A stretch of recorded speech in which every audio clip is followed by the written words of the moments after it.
Peggy 18.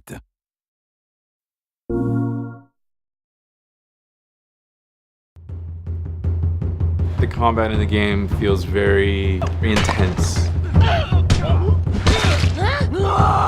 Very personal. It's like closer cameras, more intimate. You want to feel each concussive strike. Right here!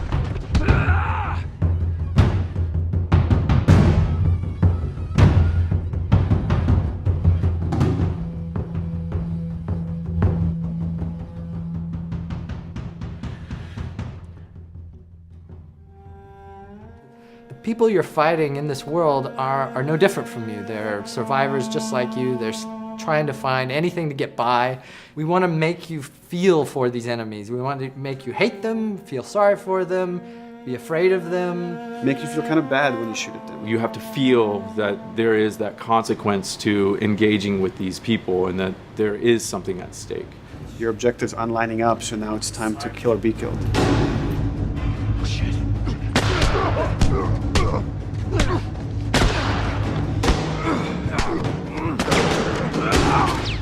We do have a lot of contextual moves. That's when, the characters interact with their environment while they're fighting each other. So you slam a guy against a wall, a guy slams you against a wall.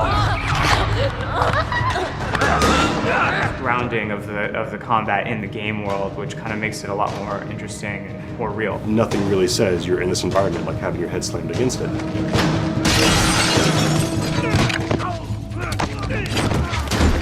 Stealth component is a big part of using the environment, like finding intelligent places to hide that give you flank groups.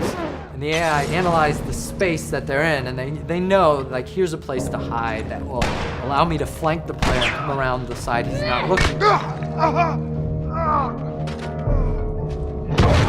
The space you're playing in is an extra character, and it's going to change the dynamic of every combat that you play.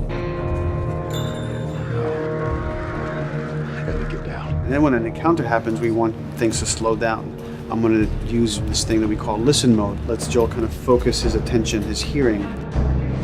I'll check out this area. Go check over there.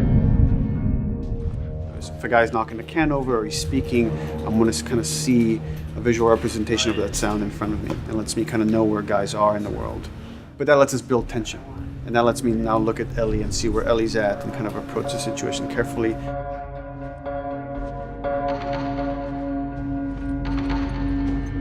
The AI are helping you and you are helping them, and there's a back and forth. For example, Ellie will start doing things like picking up a brick and tossing it at enemies to distract them and to help you out in combat. What we wanted them to do is to have their vocals be an assistance to you in gameplay. Ellie will call out when an enemy is near you and is just starting to gain line of sight on you. She'll say on your left or on your right and try to give you some hints as to where the enemy is. Hey! So when I'm in a jam as Joel, and I'm pinned to the ground by a clicker, Tess might come in and like shoot an infected right off of me. And it's like, cool, I'm relying on them and they're relying on me, and I feel like I'm working through this space together with them.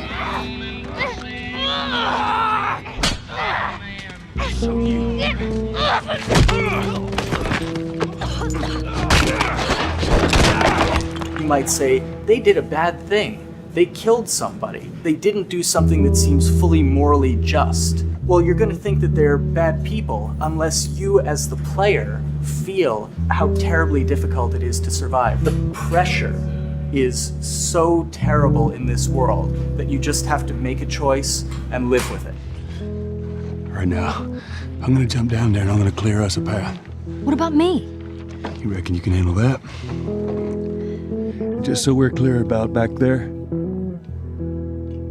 it was either him or me.